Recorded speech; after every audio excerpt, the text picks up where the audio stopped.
Welcome to let's explore and I am Anand. तो ये जो आपका फिफ्थ क्लास है SBI PO and SBI clerk mains के प्रिपरेशन का, यहाँ पे हम कुछ बेसिक एंड मॉडरेट लेवल के क्वाड्रेटिक इक्वेशन सॉल्व करेंगे जो आपके एसबीआई क्लर्क मेंस में पूछा जाता है। एसबीआई पीओ में भी आपको देखने को मिल जाएंगे कुछ अच्छे लेवल के, लेकिन उसको करने से पहले जो मेमोरी बेस्ड क्वेश्चन पूछे गए थे आपके एसबीआई क्लर्क मेंस में 18 में हो जाए फिर 19 में हो जाए, उससे करने से पहले हम थोड़ा कुछ बेसिक लेवल के क्वेश्चन सॉल्व करेंगे, ताकि जिन बच्चों का बेसिक क्लास चल रहा है या फिर जो इतने टफ लेवल के क्वाड्रेटिक इक्वेशन कभी सॉल्व नहीं किए, उनको यहाँ पे थोड़ा आइडिया मिल जाए, तो नेक्स्ट क्लास में उनको ज़्यादा परेशानी का सामना ना करना पड़े, तो वो लोग नेक्स्ट क्लास को भी समझ पाएँ। तो ये हमारा फिफ्थ क्लास है SBI PO and SBI clerk preparation का।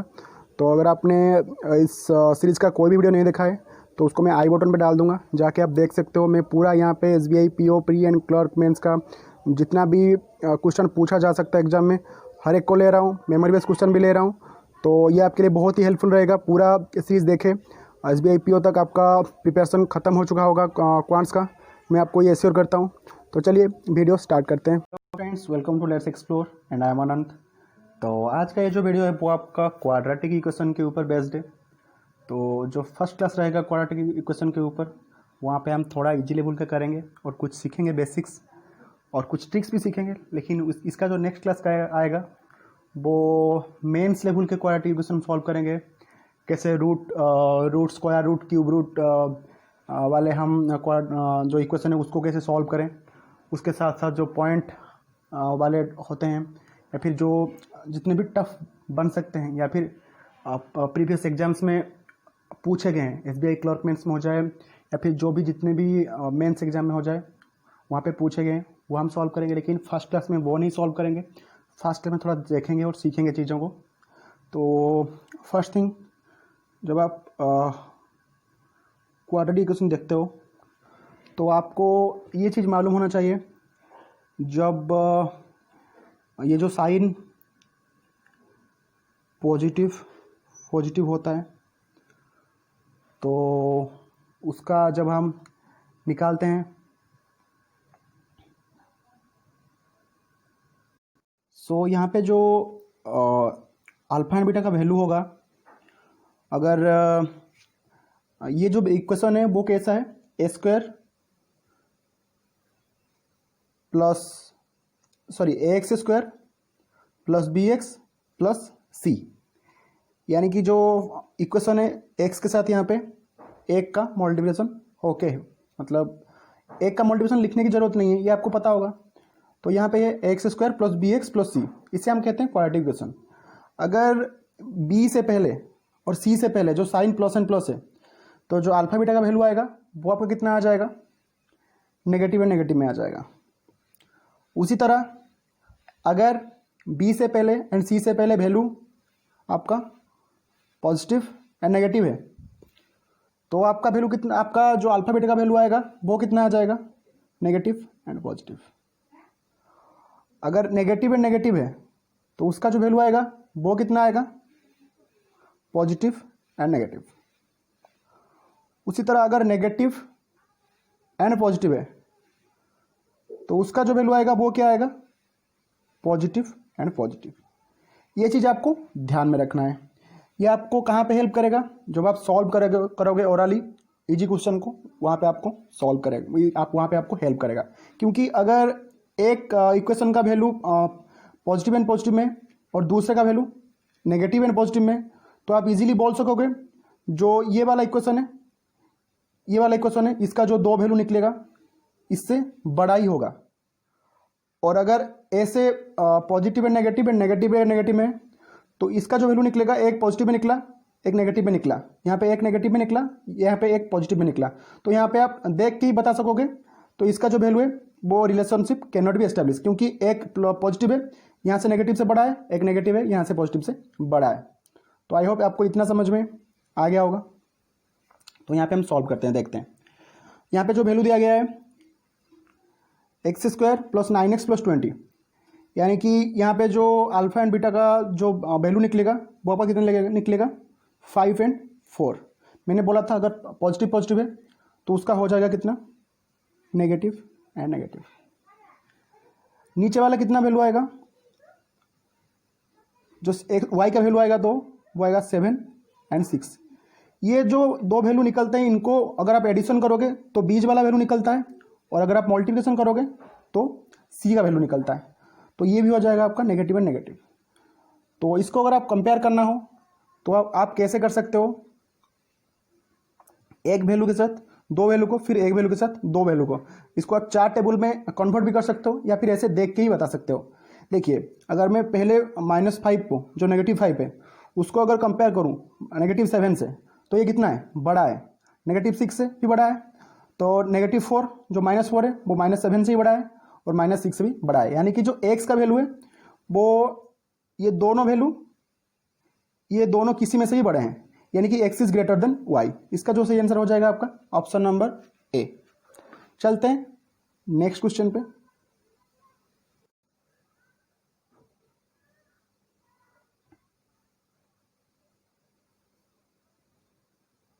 क्वेश्चन में आपको पता चला होगा कि हम कैसे बिना b के वैल्यू को देखे हुए सिर्फ c के वैल्यू से क्वेश्चन सॉल्व कर सकते हैं।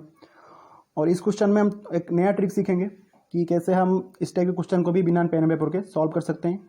लेकिन यहाँ पे थोड़ा सा मेरा जो मिस्टेक हो गया है। ये जो पहला इक्वेशन है वो आपका कितना है, 3x + y = 34। ये 2x नहीं है, 3x है। ये आपको ध्यान में रखना है, ताकि ये में क्वेश्चन इसको भी सॉल्व किया जा सकता है, लेकिन ये जो क्वेश्चन है वो पर्टिकुलर क्वेश्चन, इस टाइप के क्वेश्चन को कैसे सॉल्व करना है उसके लिए ट्रिक है। लेकिन जो क्वेश्चन मेरे टाइपिंग मिस्टेक्स की वजह से हो गया है उसके लिए ट्रिक नहीं है, उसके लिए सिंपल मेथड है, वो बाद में बताऊंगा। लेकिन इस तरह का क्वेश्चन आप देख के ही सॉल्व कर सकते हो। अगर ये 3x + y = 34 और नीचे है x + 3y = 47, तो हम इस तरह क्वेश्चन को कैसे सॉल्व करें। देखिए अगर ये दो इक्वेशन में पार्ट 1 में 3x है, ठीक है, पार्ट 1 में 3x है + y = 34 है। तो अगर x का वैल्यू और नीचे क्या है, x + 3y = 47, यानी कि अगर हम x के साथ 3 का मल्टीप्लिकेशन करते हैं और y को सिंपल रखते हैं तो आता है 34। लेकिन हम अगर x के साथ किसका मल्टीप्लिकेशन ना करके y के साथ मल्टीप्लिकेशन करते हैं तो 34 से बड़ा आ जाता है। तो इससे आपको क्या पता चलता है, इससे आपको इतना पता चला होगा कि x का वैल्यू y के वैल्यू से कम है। कैसे पता चला वह समझना जरूरी है, लॉजिक समझना जरूरी है। अगर हम x छोटा होगा, अगर x छोटा होगा और उसके साथ मल्टीप्लिकेशन करेंगे कोई एक नंबर का, और y को बिना मल्टीप्लिकेशन के सिंपल y रख लेंगे, तो जो नंबर आता है, अगर और एक इक्वेशन में x को हम किसी के साथ मल्टीप्लिकेशन ना करें, सिर्फ x रखें और y के साथ और एक नंबर को, वही नंबर जो नंबर को हमने x के साथ मल्टीप्लिकेशन किया था हमने, और वही नंबर का मल्टीप्लिकेशन करते हैं और हमें वैल्यू ज़्यादा मिलता है, तो आप इजीली बोल सकते हो यहाँ पे जो x का वैल्यू है वो y से कम है। एक एग्जाम्पल लेके हम समझते हैं इसको। एक एग्जाम्पल से आपको पता चल जाएगा। मैंने ऑलरेडी बोल दिया, पहला वाला इक्वेशन है 3x + y। तो अगर x का वैल्यू, अगर मैं लूँ x का वैल्यू 1 लूँ, और अगर इसके साथ 3 का मल्टीप्लिकेशन करूँ और प्लस y का वैल्यू मैं लूँ 4, तो आपका जो टोटल आंसर आएगा कितना आ जाएगा, यहाँ पे 3 आ गया, यहाँ पे 4 आ गया, तो आपका आ गया 7। लेकिन अगर मैं सिर्फ x लूँ और ये जो 3 है उसको मल्टीप्लिकेशन करूँ किसके साथ, y के साथ, तो आपका वैल्यू कितना आता है, 4 × 3 12 + 1 आपका आ जाता है 13। बड़ा आया ना, बड़ा आया ना, क्योंकि यहाँ पे y बड़ा था। ठीक है, तो आई होप आपको समझ में आ गया होगा। समझ में नहीं आया तो आप कमेंट में बोल सकते हो, मैं थोड़ा डिटेल्स में नेक्स्ट वीडियो में इसको बता दूंगा या फिर डिस्क्राइब कर दूंगा। चलते हैं नेक्स्ट वीडियो पे, नेक्स्ट स्लाइड पे। तो इस क्वेश्चन के लिए हम क्या करेंगे, पहले जो इसको ऐसे डिवाइड करेंगे कि हमें जो मल्टीप्लिकेशन करके ये मिले। लेकिन यहाँ पे आपको ध्यान रखना होगा, जो क्योंकि नेगेटिव आ रहा है, जो c का वैल्यू यानी मल्टीप्लिकेशन का वैल्यू नेगेटिव आ रहा है, तो यहाँ पे एक पॉजिटिव होगा और नेगेटिव होगा। तो अगर मैं देखूँ, इसको हम ऐसे डिवाइड कर सकते हैं 36 और 4। ऐसे डिवाइड कर सकते हैं। तो यहाँ पे जो वैल्यू था वो क्या था पहले, वो था +36 एंड -4, तो मिलके बना ना 32 पॉजिटिव में। लेकिन जब हम अल्फा बीटा का वैल्यू निकालेंगे ये इंटरचेंज हो जाएगा, यानी कि ये वैल्यू हो जाएगा नेगेटिव और ये वैल्यू हो जाएगा आपका पॉजिटिव। एक्स का वैल्यू मिल गया। आते हैं वाई के वैल्यू पे। जो वाई का वैल्यू है, एक आएगा आपका 27, यहाँ से आप देख के पता कर सकते हो, और एक आएगा आपका 4। इनको मल्टीप्लिकेशन करके आपको 108 मिल रहा है, हाँ मिल रहा है। फिर देखते हैं कि साइन में हम क्या करेंगे। इन दोनों का जो साइन था वो नेगेटिव था पहले, तो मिलकर बनाना 31, तो क्या हो जाएगा, पॉजिटिव हो जाएगा। तो यहाँ से हम कैसे कंपेयर करें,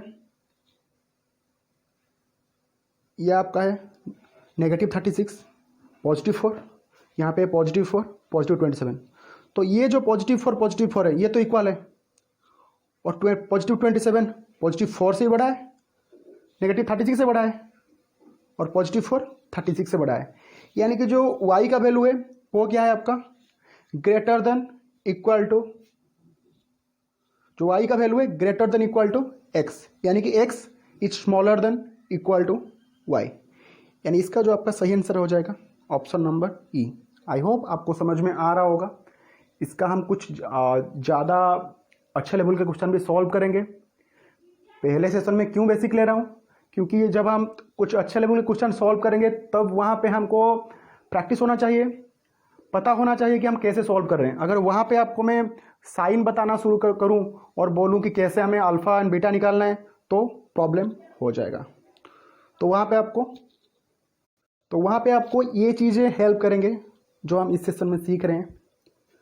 बेसिक भी सीख रहे हैं, कुछ ट्रिक्स भी सीख रहे हैं, और कैसे हमें फास्ट कैलकुलेशन करके इनको बिना pen and paper and minimum use of pen and paper के साथ सॉल्व करना है, वो चीज़ें भी हम सीख रहे हैं। ये प्री में आपको पूछे जाएंगे।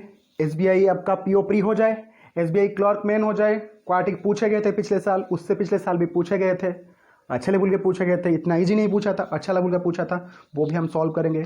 कैसे आपका स्क्वायर रूट का होता है, क्यूब रूट वाला दे देता है बी के जो नीचे, और कभी कभी पॉइंट में देता है, और कभी कभी नए नए पैटर्न भी बनाता है। तो जितने भी मेमोरी बेस्ड क्वेश्चन पूछे गए थे SBI क्लर्क मेन में, वो हम नेक्स्ट सेशन में सॉल्व करेंगे। तो आई होप आपको ये वीडियो पसंद आया होगा। अगर पसंद आया वीडियो को लाइक कीजिए, शेयर कीजिए, और अपने जितने भी फ्रेंड्स प्रिपेयर कर रहे हैं उनको बोलिए कि यहाँ पे एक चैनल है जो हमें फ्री में मटेरियल प्रोवाइड कर रहा है और हमें हेल्प कर रहा है प्रिपरेशन करने के लिए, उनको भी हमारे फैमिली में शामिल कीजिए। हम बहुत ही जल्द 5000 फैमिली में कन्वर्ट होने वाले हैं। तो thank you guys for your help and support. Hope आपने अभी तक चैनल को सब्सक्राइब कर लिया होगा, अगर नहीं किया है तो अभी कर लेंगे। तो मिलते हैं नेक्स्ट वीडियो पे। Thank you for watching and bye bye.